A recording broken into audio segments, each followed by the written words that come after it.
And hello and welcome to the Young Tongues podcast. My name is Barbara Fountain and I am the founder and CEO of the Young Tongues, a peer-to-peer support group for young tongue cancer patients from around the globe.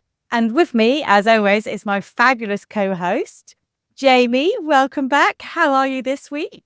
Hello, I am doing good. It's Monday, so I'm doing really well. Great week so far.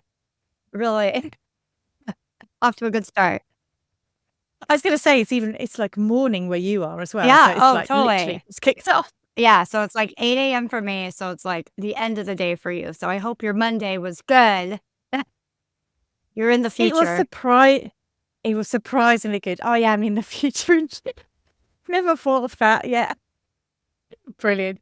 Ah, So, Jamie, what's happening in your life? What's ahead for you? What's coming down the exciting path? Oh, I've lost my words. down the exciting path of doom. I mean, family vacation. That is what's happening. We haven't had a family What? vacation. I know. We haven't had a family vacation since before 2020. We went on a Disney cruise because that was my old stomping ground. So I went on a Disney cruise with my family in, we got on in wait, was it January? Yeah, January of 2020. And I remember when we got off the cruise ship, there was all these news reports about a cruise ship out and everybody's sick. And we were like, ah, who cares? Let's go to Universal Studios. So anyway, a lot of stuff happened between 2020 and now, and we didn't have a family vacation. So now we're having a proper vacation of camping and fishing and out in the wilderness, which is not my bag, but I will be a team player and we'll make memories. So we're leaving for that on Wednesday, I think. So I'm gonna do those. I've been watching a lot of TikTok of like organizing and those packing cubes. So I've been like, that's my goal, is to be very organized Oh, because I know it's gonna fall I apart. love packing tubes. Yeah, I Yeah. love packing tubes. And Okay. also, from my trip to Jordan when we were in Yes. a tent, Give me the tips. um, yeah, the tips are basically the best things I could find. You know those Ziploc plastic bags? Oh yeah. Yeah. So you can basically crumple stuff in there and then it like takes all the air out. And then the great thing is once you've worn it and it's dirty, you just fold it back together and put it in there, seal it, and it won't stink. Amazing. And I have 2 boys and they are very fragrant. So amazing. I will use that tip. Thank you. So that's what's happening this week in my world. So I'm looking forward to it. I want to have a good time and we haven't been anywhere in a while. So it'll be fun. Oh. I'm sure you'll have an amazing time, even if hiking in the wilderness isn't Yeah. quite your thing. Are Um, you staying in California or are you going further afield? yeah, we're going to, it's like 5 hours from where I am. It's called Mammoth Lakes and a lot of people go during this winter because it's like the best skiing and snowboarding. But in the summertime, you get to bike and they have, those like roller coasters that start at the top of the mountain and you go, it's like a sledding. They have one of those. Oh yeah, as a Swiss person, yeah. Exactly. We call them a rodelbahn, but I actually don't know what they're called in English. Toboggan, A probably. toboggan, Something like that. yeah. I was looking at it last night. It was like maybe toboggan. I don't know. I was like, oh, it's like the Matterhorn at Disneyland. So in the summertime they have that and then we're getting the boat and so yeah, it'll be fun. I just want to be like I always feel like if I'm organized and I have everything, I'm not gonna like panic until I get there. But it's not like I'll be away from like civilization. But yeah, it's a nice little drive, road trip, not too far. So we're we're doing it. We're doing it. That's amazing. I love the fact that, you're driving for 5 hours and you're still in your same county. Such an American thing. Right? It's so funny because like you can drive for 5 hours and still be in California, or you can drive for 5 hours and then end up in Vegas, which Mm. is in Nevada, obviously. But it's like I don't even know. Yeah, maybe we should go to Vegas. Oh, And like, wait a minute, I know. California is. My sister lives in Washington, like right above. Am I getting my geograph? I think so. So like even I could drive to her house. Everything's so huge. I know. That's weird. You should go to Texas. Don't go to Texas. Moving on. What are you doing, Barbara? What are you doing? Or what Oh, did what am you I do this doing? week? What have I been? I'm going to tell you what I have been doing because I've Yeah. had quite an epic weekend. Yeah. Very, very conscious that we spoke about my fatigue last week. And I'm on. Did you put it to the test? Oh, I just really don't help myself sometimes. Seriously, I'm such an idiot. But basically, in the UK or all over Europe, there is the Euros happening at the moment. It's a big football tournament like the World Cup, but for all the Okay. European countries. And I know I sound very English, but I am actually dual national, which means I have a British passport and I have a Swiss passport. And to be totally honest with you, England is my home, but Switzerland has my heart. And we have a lovely word in German called Heimat. And it basically is another word for home, but just sort of describes more like where your roots are from, where you were made. And that's how I feel about it. So when Switzerland made its way through the tournament fantastically, and I also support England through the tournament fantastically, and then suddenly England had to play Switzerland, and I was like, it's my worst nightmare. Did you You like know, have and it, half your face painted for England, half your face painted for Swiss? you know what? I can't. It's just What? Swiss through and through. And yeah, and my husband was so disappointed, and I'm just like, no, I'm sorry. Look, I get it. I always support England, but Switzerland comes first, and he understood it, and we decided to go our separate ways for the match. Nick stayed in Norwich, watched it with some friends in a pub. I travelled to London to go and meet people from the Swiss embassy to like meet 80 Swiss people and watch a game. And it was a brilliant, brilliant day. Obviously quite a bit of travel involved for a football game. And it was just lovely to meet like other people from Switzerland and meet new people. And yeah, so the result didn't quite go Switzerland's way. But I was still, still really happy. That's the difference between like Swiss fans and English fans. It's like the Swiss fans were all like, oh, okay, we didn't make it. It's sad, but we're very, really, really proud of our team. And I think the English could learn a bit from that. They're a little bit ungrateful for what they have. But good on England. They've made it through to the next round. So I will be putting my England shirt on for the next game. But anyhow, I got back from London like just after midnight, and my husband texted me and said, "Oh, just come out for one more drink. Everyone's like having a great time celebrating." I was like, "All right, I'll come for a quick one." And lo and behold, suddenly I found myself in a club dancing away to like electro music. And we left the club and it was daylight, and I was just like, "Oh, Nick, why do I do this to myself?" It was daylight. Wow.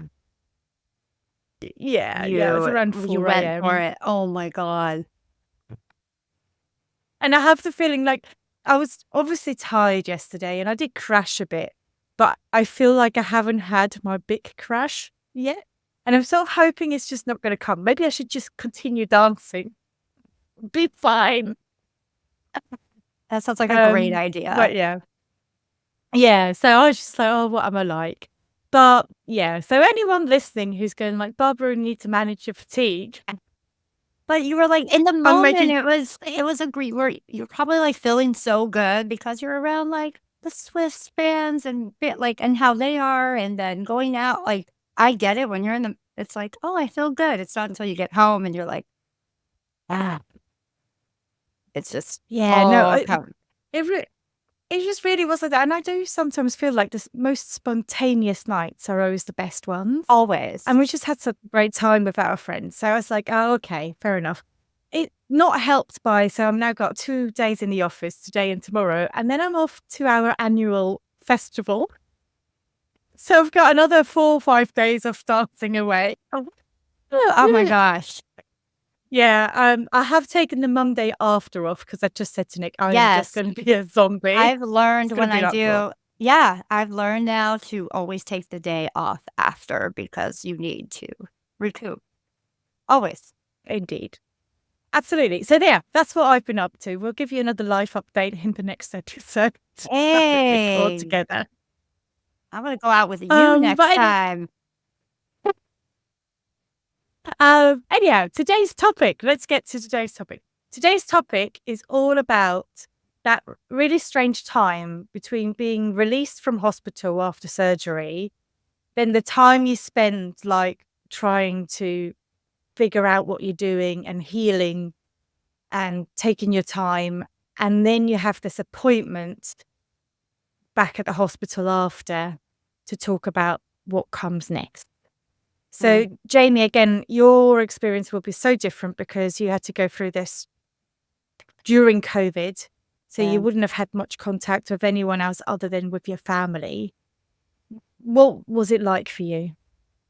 Um, Gosh, it's like very murky, but I do remember because like I feel like everybody was still learning too about how they're managing COVID, like the protocols, even at the hospital.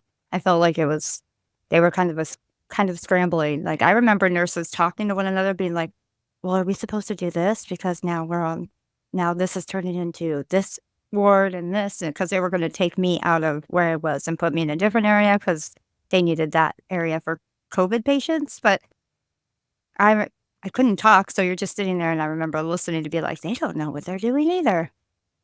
Um, so they Mm. sent me home, and then I was on hospice because they had to have that's how they had to label it. It showed up on the paper like that, and I looked at that, and I'm like, they kinda just sent me home earlier than what they wanted to, but they had to because of emergency, all the COVID patients.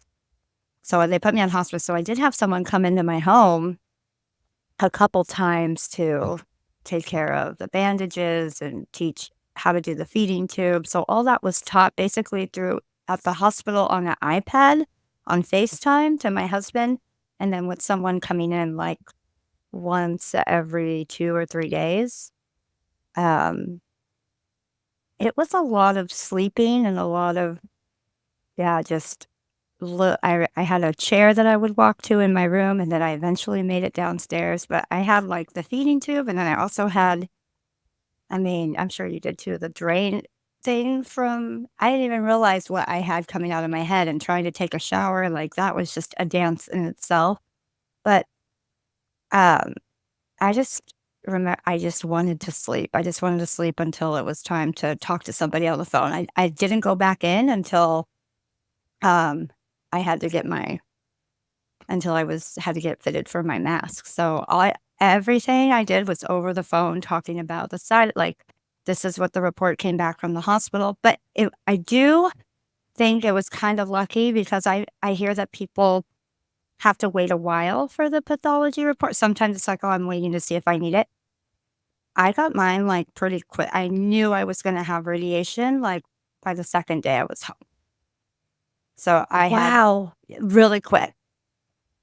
And also, before I had my surgery, and I was like, I just got back from vacation. So yeah, I'm like, I have like this lingering cough. And they were like, oh, could be COVID. We're probably not going to be able to do the surgery because we need to get you tested and it takes a while. They tested me, and within 11 hours, I got the results, and they were like, we're going to move forward with surgery in 5 days. Mm. So, like, Yeah. it was all done so quickly. And so I don't know, in a way, I know it was bad for some people, but with having it happen during COVID, it was moved quickly because they needed to know if I had to stay in there or not. But Mhm. I have my diary, trusty diary I Oh, kept wow. during this time.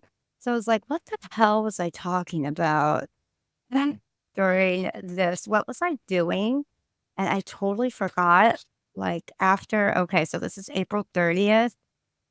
Um, I talk about how I just want to take naps every day. I normally sleep from like 1 to 4 in the afternoon because I have to rest because if I'm awake, my mind is really like I go to a bad place. My mind is just resting. So I felt like sleeping was the only way I could be at peace. Um, and then I So also like a coping mechanism.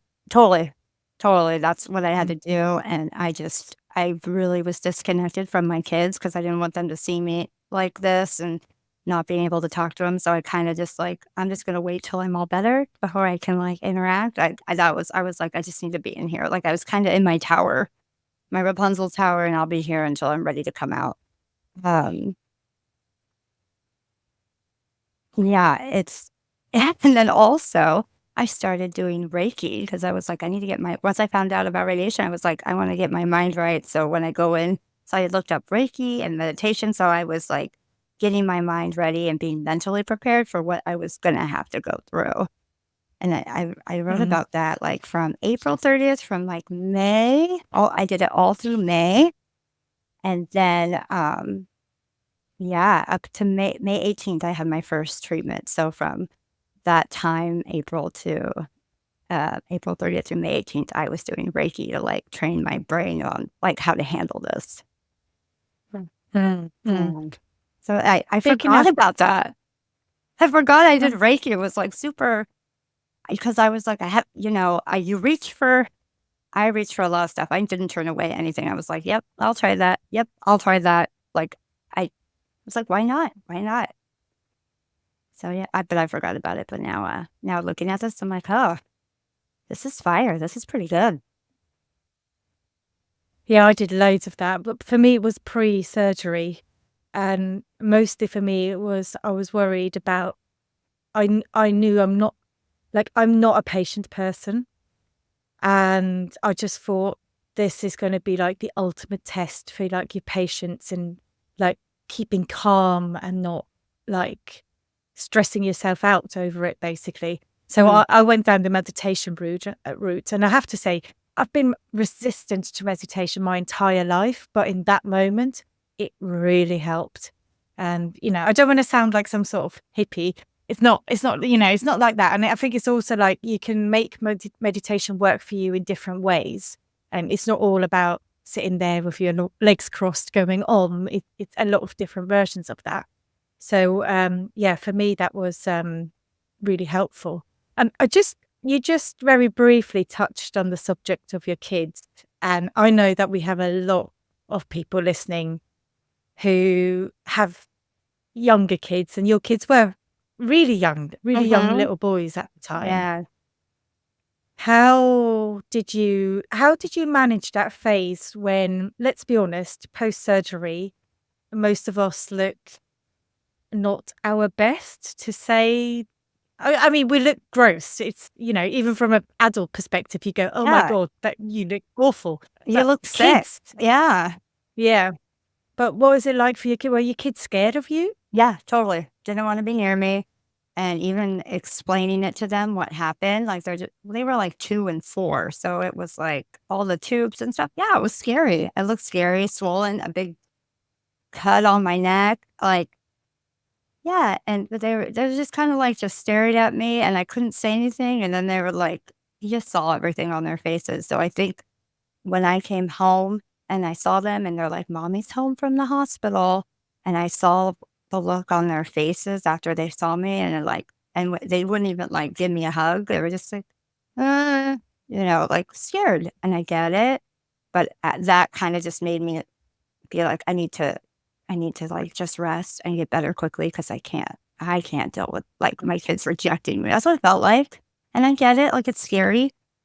But I felt like, "Oh, no, I can't." So I kinda did I I stayed in my room a lot. I had help. My father-in-law moved in. My parents came and helped when he had to go back home.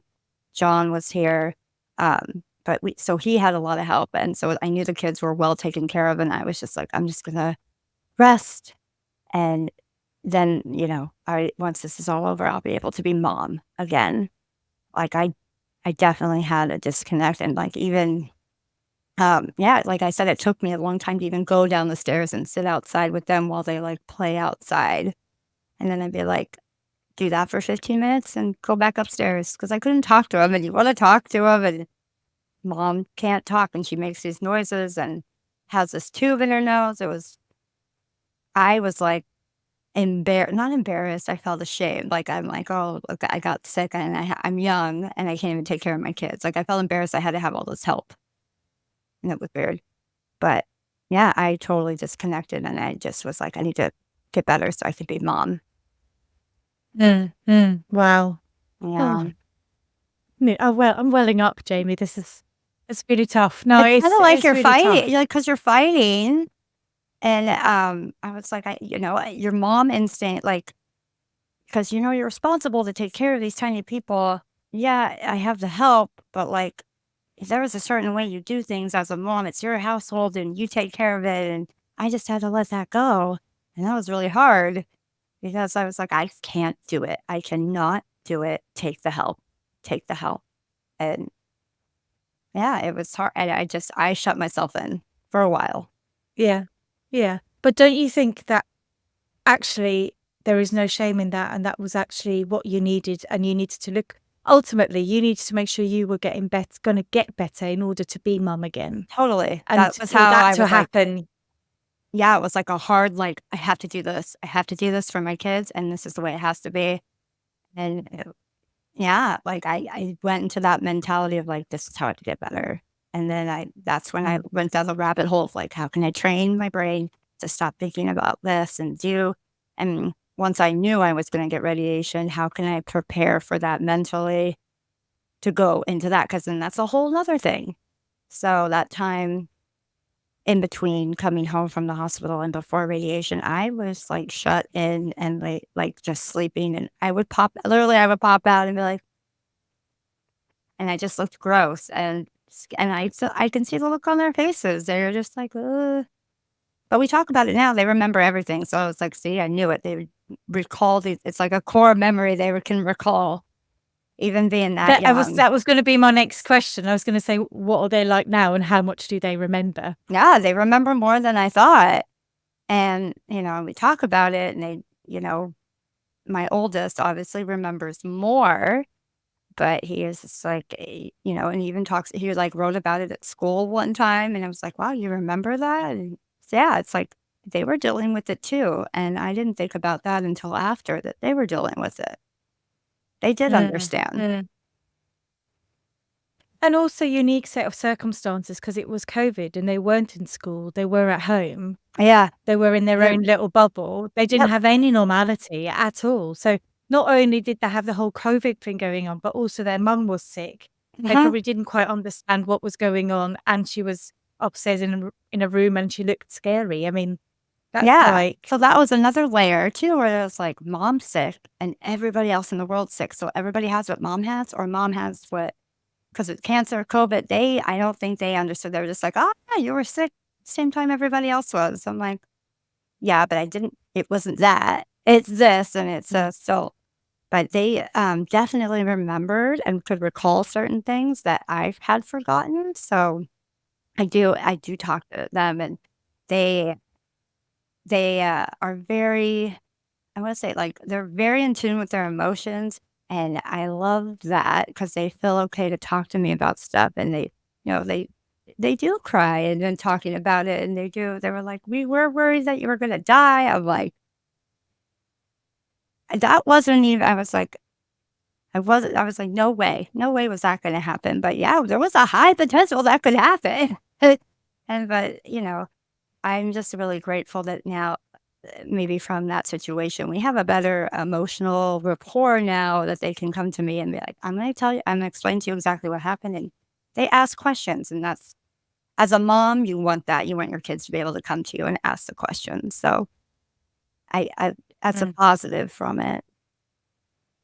No, that's amazing. Thank you so much for sharing that, Jamie. I know it's quite a tough subject to talk about, but I really appreciate it. And I know our listeners do because I do think we have lots of mums and dads in our community, and We we do. get a lot of questions in the forum of asking, how do you talk to your kids about it? How do you break the news? How do you continue to talk about it? And, we've had discussions in the group where kids started acting out or behaving differently years Mm. after, and suddenly having to try and find support on how to navigate that, to reassure a child ultimately that their parent is going to be around, or God forbid, in the Yeah. worst case, might not be around.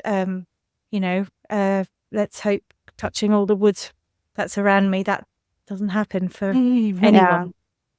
definitely. And Yeah. it's hard to navigate. And even looking through like these journal entries, I'm like, dang, like, did I do the right, like, even still, I'm like, did I do the right thing? Maybe I should have been like, but you can't judge yourself in the past, like what you could do. And that's really hard. I know you and I felt like I feel like we're always like, well, I could have done that better. Okay, I'm going to try that again. Oh, I could have done, let me just like fix it and then I'll do it again. Like, I'm constantly trying to like, it's never good enough, but like, I need to know like that was what I needed to do at that time. And it was more than good enough. And you had lots of help and you accepted the help, accept the help and get better. I had to let go. And I'm glad that my surgery basically forced me to be like, let go and let you do what you have to do. Mm. And that's the reminder, is that all our stories are so unique. Every person has gone through this in a very, very, in a way that will have been right for them in that moment. And in that sort of sense, there is no right or wrong way of coping with this. Because not only are our circumstances different, some people have children, some people don't have children, some have help, some people have no help, are alone, have Yeah. absolutely nothing. And some people have to deal with worse outcomes, and some have better outcomes, from side effects to mental health to actual cancer outcomes. So it's so varied. And I think it just shows that ultimately we all have to find the solutions that are right for us in order to deal and manage and muddle through this experience that actually none of us should have to go through. It's really not cool. It's not fair that we're here in the first place, but unfortunately we are, and we can't change that. Yeah. That's what we have community for. So yeah. Absolutely. And it's nice. It really is hard to think about someone having to go through this alone, but that's why Young Tongues is like, I feel like I could pick my phone up at any moment and ask a question, like, oh my God, what happens if I do this? Instead of going to Google, I'll go to Young Tongues and my question will be answered quick. Like, don't Google, go ask us, because like, there's somebody that has been through it and there's always somebody there. And I love that, because your mind races. And if you're alone, you're, I can imagine it's like, I'm very grateful for the help. And if you're by yourself, know that like there are resources out there that can help out. And we're always there to answer questions. Literally, the Facebook page, the Instagram, the WhatsApp, like, someone will always answer your question like right away. And I love that. The community is wonderful. So it's just, I am so grateful that we have everybody in there, that from all different walks of life too, that like someone's always going to give you the answer that you can use, like pertain to, okay, yeah, that sounds exactly like my situation that I can do. So, and that's amazing. Yeah, and also like the variety of different answers, because Yeah. that's the other nice thing. You always get like loads of comments, and then you go, "Oh, this person had that, but this person has that," and then, "Oh, I wonder what it's going to be Yeah. like for You me." kind of like Um, piece it all together and it works. yeah, yeah, absolutely does. And the other thing I was going to mention, um, the other thing I was just going to mention that's just dropped out of my flip feed. Hello. No, I was going to mention something really important. I thought, oh, I must tell you. Oh, okay, it'll come back to me. It'll come back. It'll come back. Was it It'll about come back. questions? Like, anytime I go into another room and I'm like on my way to get something, I forget. That happens on the daily. Oh, all the time. No, it was about the community and the way that the community works.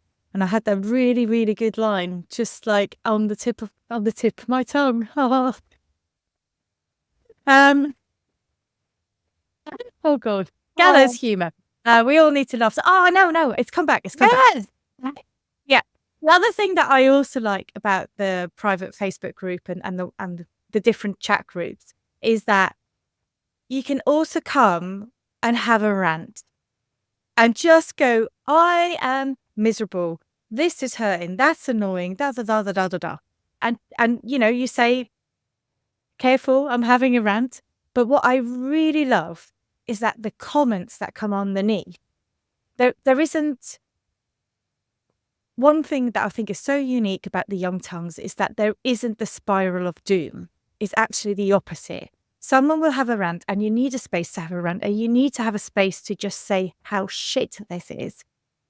But the community will lift you up, and they will tell you that your feelings are totally valid, make you feel valid. But then I always love how some people always put this tiny little bit of sweetness at the end to just try and lift you up again and give you a bit Yeah. of hope. And it's just every time I read it, it just so warms my heart. And, that's the thing. Okay, I know I do a lot for the Young Tongues. I organise a lot. That's all fair enough. But actually, the real thank you has to go to all the individuals in the group that show up and comment and like each other and care about each other and will connect with individuals off the group, become friends. It's that ecosystem that makes this Totally. worthy, that makes this totally worth supporting and continuing. So anyhow, sorry, I've gone totally off topic now, but at least I remembered what I wanted to say. That is important. That's Yeah. yeah. Yeah. So I guess for me, very different situation. Obviously, no COVID. Yeah. I was in hospital for the entire week. All my tubes were Yeah. removed before I left. So that Oh, was okay. good. Yeah. Feeding tube, all the drain stuff, it was all sort of removed. Okay. And then I was bandaged up and sent home. Obviously, we already spoke about the 24, 48 hours from hell going back to hospital, backwards and forwards. So I'm trying to remember what happened after that. And I think I had a little bit of a period, thank God I did, for a week where everything just kind of calmed down. Mm. And that was the first time. So I was able to rebuild a bit of strength. And Nick had to go back to work. And there was no one coming round anymore, so to speak. So I had to be more independent. And I just remember, the day before he went back to work, we sort of had to really sit down and think about it and navigate around the house, because I had to say to him, all the doors had to be open, because I couldn't open all our, so in England, our doors, they're like knobs that you twist. So I didn't have my left hand. I couldn't use my right hand because of the shoulder. So I Oh, couldn't twist anything. I also couldn't open any bottles. I couldn't open any food containers. I couldn't, I had, he needed to make sure that the toilet seat was up. I oh couldn't my just do it. And God. I he never only had would to have thought. I never would have thought. yeah. And he had to prepare some toilet paper had to be off and ready. So if I Oh needed my it, gosh. That was a lot it of was just preparation just so, for a normal day of he's going to work. I'm going to yeah. be by myself for a couple hours. How? Yeah, and it was just that was the first few days where I just had to logistically think, oh, I can't do anything. How do I even move around my own house? And then you sort of start building on that, because then you have, for me, I felt like I had an appointment every single day. It was awful. So I didn't have anyone coming to my house. Instead, I had to go out to have my bandages changed. And through a quirk in the system, my doctor surgery, which would have been literally down my road, didn't have a nurse that was qualified to change my bandages.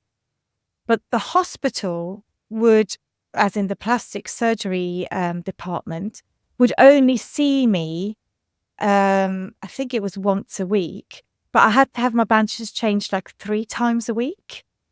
So then I had to go to something called a walk-in centre, which, I mean, anyone in the UK will be sighing at that thought. But the walk-in centre is you do not want to go into a walk-in centre if your immune system is compromised and you're basically leaking from open wound. It's the place that people go who can't get hold of a doctor, Yeah. and you queue.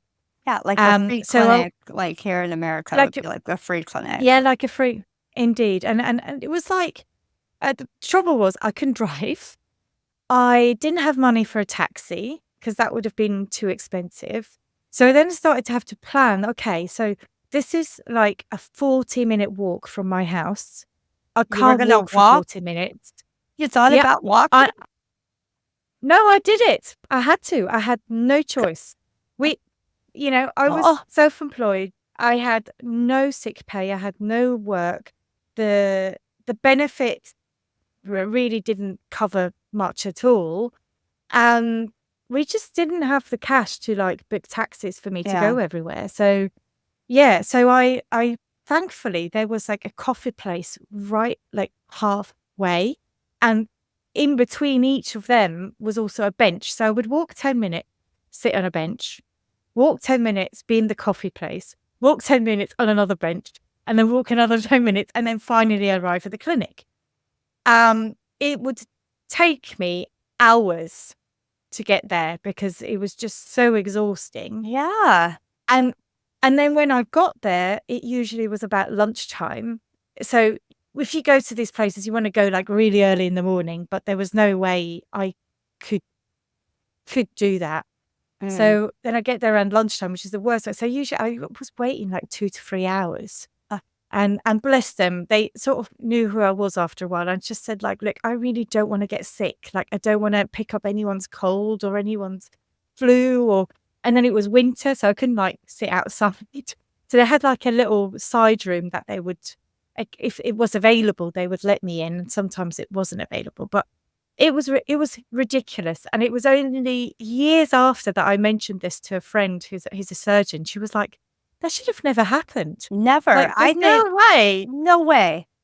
Like when And I did that. you said that someone qualified has to change the bandages, so the person at the clinic was qualified to change the bandages and make like that. I felt like Yeah, they had like a nurse, but it's also having the bandages and having everything sterile and then opening everything. And to be fair, I remember one of the first times I went in there and the nurse was like, "I'm gonna be honest with you, I have no idea what I'm doing. We can give it a go." after And she you sort of walked for opened it and she hours on J but at least she was being honest because she was bloody terrified, and she took the bandages off, like, "Wow, this is a big deal," and I'm like, "Yeah." I said, "I just need to have it cleaned and then rebandaged," and we managed, and bless her, she oh, went through her entire, like, closet of bandages to try to find the right plasters and the right size. Yeah, and then once a week, I would see the plastic surgeon place, where they would like, yeah, clean it all out and they did you didn't have one on your I did not hands, do have you? no, I just had it on my Yeah, leg. okay, for anyone who's queasy, don't listen for the next 30 seconds.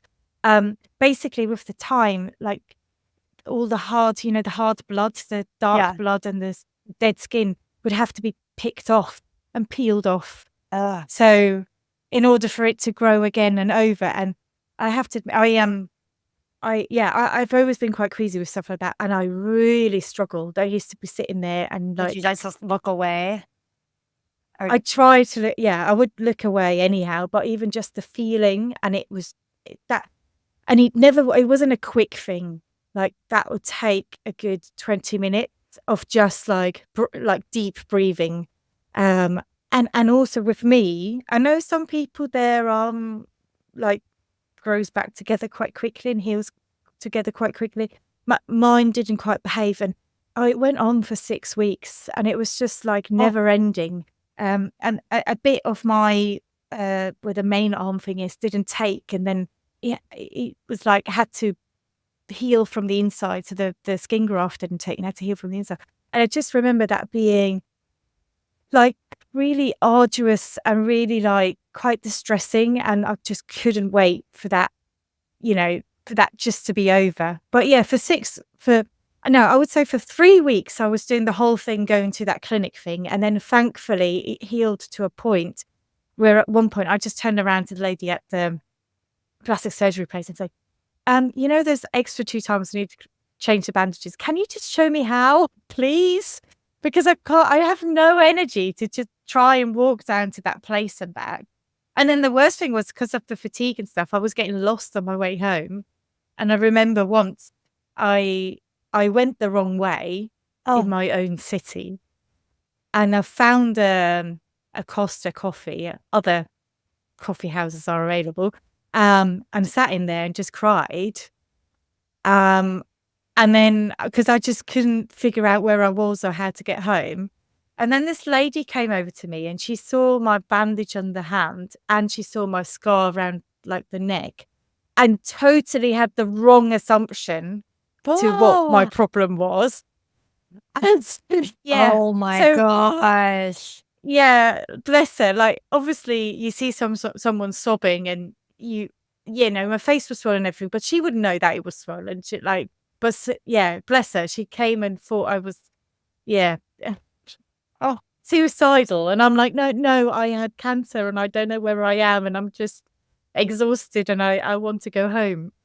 But Oh she my then called god. my husband, who arranged for my father-in-law to come and find me to then bring me home. And thankfully, that's why in the end, I have a tracker on my phone.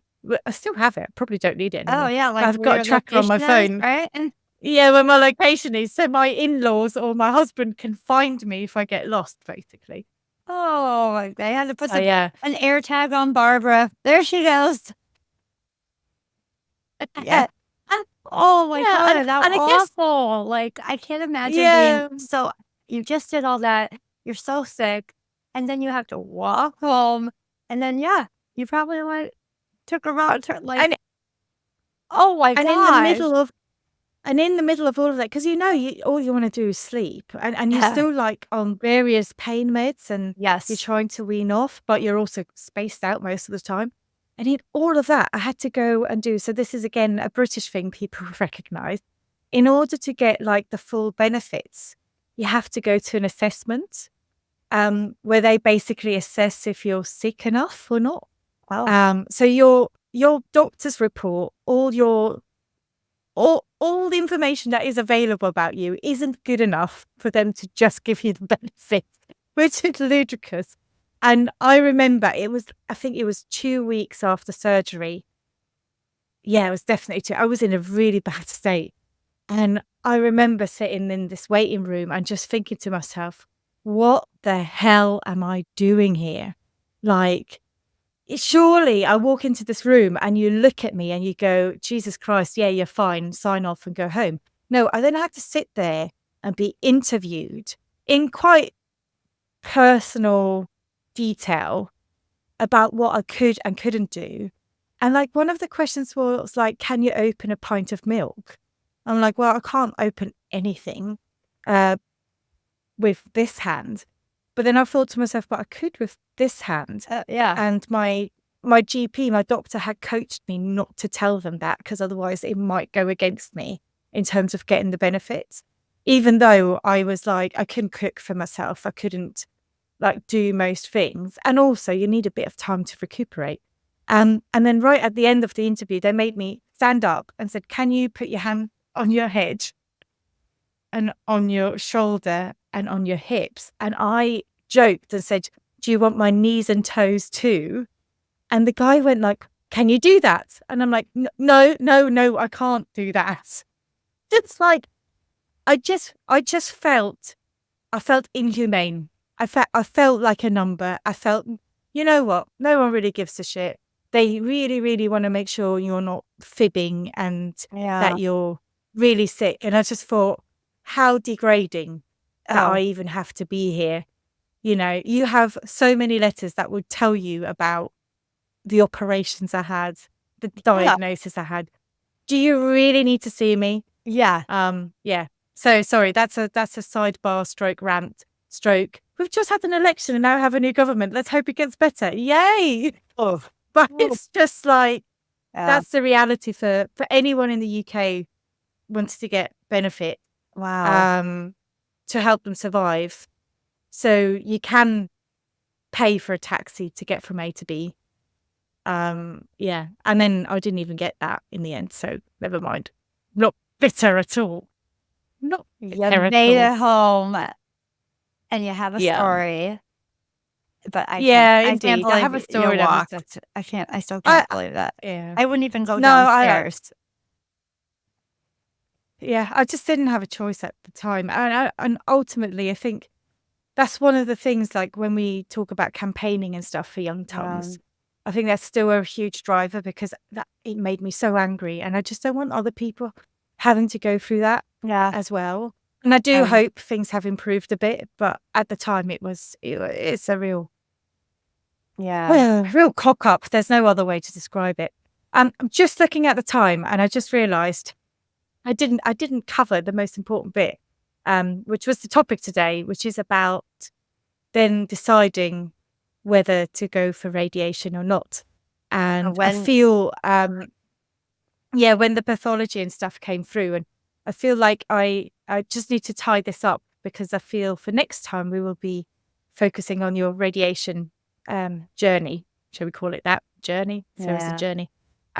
But for me, it was different because I didn't have radiation, and that wasn't a straightforward mm, decision that you might think it was. So, and we do have people on the chat that find themselves in this weird situation where they have to make a decision.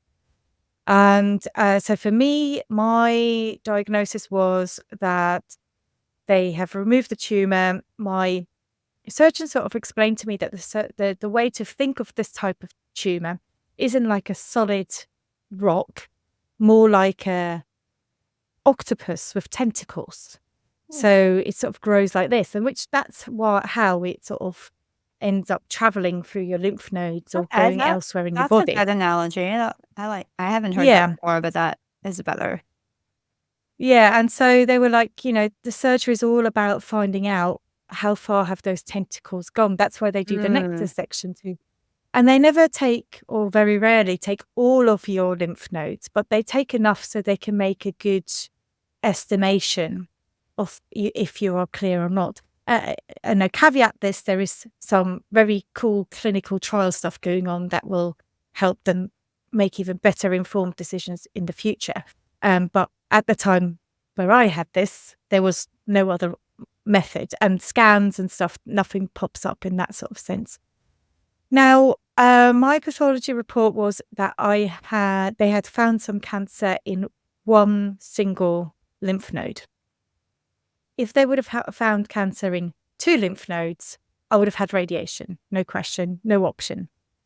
But because they only found it in one, it was sort of a grey area, mm. and they ended up basically making it my choice, which I am super qualified to do. I mean, like, what? And we had a meeting with my surgeon and then with an oncologist after. And we had a couple of meetings, actually. We didn't just have one. We had a couple of meetings looking at the pros and the cons. And at this point, I was just going to say, if anyone finds themselves in the same situation, you need to make that choice. Whatever I say next should not dissuade you to go one way or the other. Um, Everyone's unique. Everyone's different. In the end, made the decision, as I have no children and as I felt like I've had a very good innings, I was happy to take the gamble Mm. and not have the radiation and instead go on a wait and watch approach. Now, if there would have been an inkling of anything appearing, that plan would have changed immediately. I was also very much aware that if anything would have popped up, potentially could have been harder to treat than having had the radiation beforehand.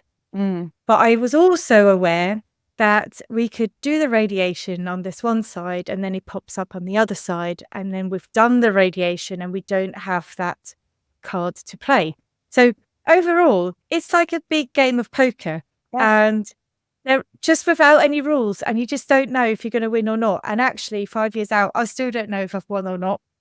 But things Still are playing. looking okay for the time being. Still playing. So that was my situation, and that is why I didn't have radiation. I don't think there's a best practice for this or set. I think we're all still figuring out, and include many clinicians in that. And actually, even though it was an absolute mind fuck to try and make that decision, I am also grateful that I was consulted, I was given the full picture, and I was given all the different options so I could make the decision. And I am okay to live with the consequences as a Yeah. result. Easy for me to say because at the moment the consequences aren't really around. Yeah. But I knew that, like, ultimately I know I made a choice, and the buck sticks with me, I guess. So yeah, that's to conclude that chapter. There we go. I mean, I remember asking once they told me, like, yeah, this is what we found out. Um, I I was like, okay, so in the end, it's your decision, right? What you want to do. And I asked them, like, what would you do if this was you? Like, I was like, I want to know you're the expert. So what would you do? Like, I totally wanted to know. And they're like, well, yeah, I would totally do it. And I was like, so why are you asking me? Like, what do you want to do? Yeah. So I think that's interesting that, they give you the choice, but I was like, are they sitting there thinking, I hope they say this? Like, why not just Well, tell I me? did ask them. Yeah, I know. I did ask them later, and they said basically the multidisciplinary team was split.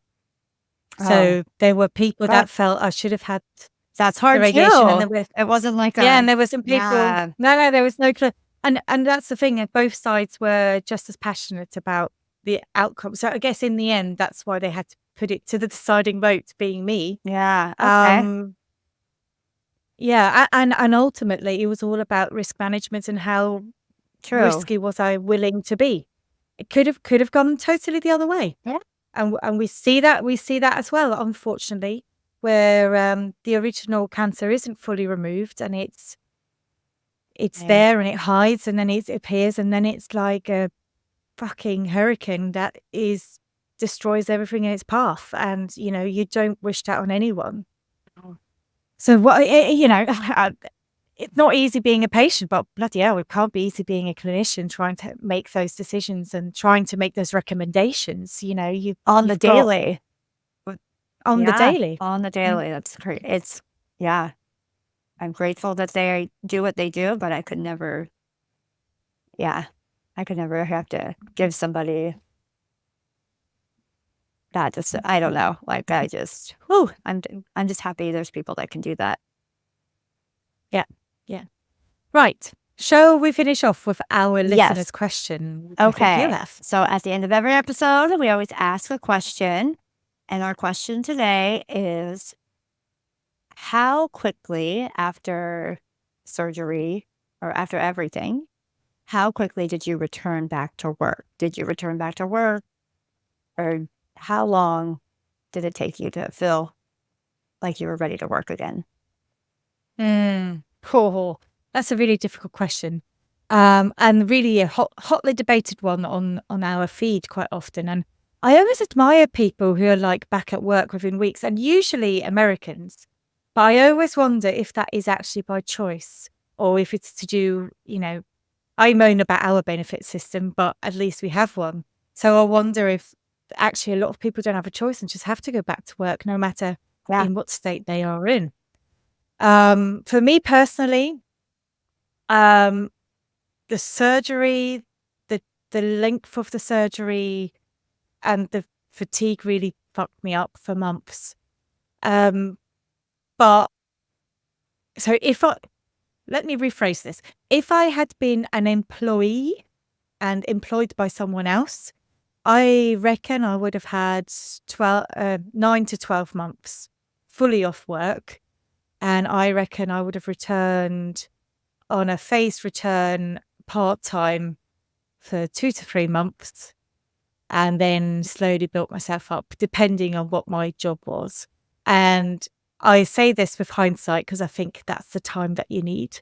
And there will have been times during that whole period where I would have been like, oh, but I can do more. I feel better today. But the trouble is I wouldn't have realized that I won't be as great tomorrow. And it's this compound impact and learning how to manage fatigue and learning how to manage this new reality. Being self-employed, I was because I was my own boss, I was able to give myself the time that I needed. Also, COVID hit, which meant the event industry was dead. So there's nothing I could do anyhow. So I kind of had this double whammy, but it wasn't a bad thing. I still was able to do some virtual stuff, but because it was more sporadic, it allowed me to slowly build up. And I started off with like doing 10 hours a week, like for a really long time until I felt, okay, I can go beyond that now, cancel the benefits and properly work. But even then, it's been 5 years now and I'm still finding my rhythm in terms of workload. Realistically, what can I achieve in a day? Accepting that some days I am so super productive and on it, but there will also be days where that doesn't happen. And then obviously there has been a whole career change in the middle of all of that, but maybe that was just meant to happen. What was it like for you, Jamie? Since mine happened in the heat of COVID, the whole thing, before I was sick, I ran a daycare out of my home. So I was self-employed too, but I also took care of like 10 children, including my own. So with COVID and with me getting sick, that shut down anyway. But because it was essential, they were like, are you good enough to reopen? Can you reopen? But I was like, I'm never going to do this again. There's no way I can have the energy to take care of more children than my own. So, I did not return to work. I did not reopen the daycare. My husband he worked throughout all of COVID because he is essential. I was fortunate enough to be at home with the kids and my parents and was able to uh, just heal and be with the kids, I think, for 2 years. And then I decided I wanted to do something to get out. And so I actually worked at my children's school now a couple hours a day, just working one-on-one with students. And then I go home and I have like a couple hours before they get back from school I'm still in that mode of like working up to like having the energy to do a full day. So I'm still part-time, but it took 2 years, I would say, before I felt confident to be able to go in on a schedule. And just like you, it's not my company. It's now I'm work for someone, right? So it's like I don't have to worry about taking care of everything else. I just go in, I do this for 3 hours and then go home. So I kind of like that it was like this schedule and I didn't have to worry about anything, but it was also did I think of it like a job? I thought it was like, oh, I get to go and do a couple things. I get to do this for a couple hours for myself and then come home. So I would say 2 years. 2 years was the recoup time for me until I felt like I was ready to do something. Yeah, I think that sounds realistic. And even then, I think if anyone's listening and is beyond that and feels like, oh, but I can't do anywhere near that's okay too, because like I say, for me, every day is a bit different anyhow. Yeah. But if you've had surgery and other treatment, this is going to have an impact on you. Unfortunately, it will probably be forever. But we find ways, we navigate around it, and things do get better, things do improve. And I guess one of the good things about being young, we can still be quite adaptable. We can reinvent ourselves. We can find new ways of doing things. So, totally. I hope opportunity. Yeah, we pivot and opportunities come. That's what I believe anyhow. I always try and put things out there and it comes back. And so that's where we are. So I hope that answered your question, dear listener. Thank you very much for submitting. So, gosh, we're up to the hour. We've gone a bit longer than what we said we were. Totally okay. Not like us at all. Not like us at all to continue talking for longer than no. But thank you so much to all our listeners and everyone that supports us. You mean so much to us. There would be no point in doing this without you. And keep your questions coming in. If you would like to recommend for someone to come onto the podcast or come onto the podcast yourself to tell your story, send us an email to podcast@youngtonguesglobal.com. And hey, a little teaser for the next episode. We have our very first patient story. We are welcoming from Texas, Andrea Rodriguez, and very much to the counter to what Jamie said earlier. Don't go to Texas. I made a date with Andrea. We're coming to Texas. So that's brilliant. Thank you so much, everyone. Jamie, thank you so much again for being my fabulous co-host. So happy to be here, and follow us on Instagram, Young Tongues Global, and just DM, email. We're always here. We love you guys. Thank you so much. Bye. Bye.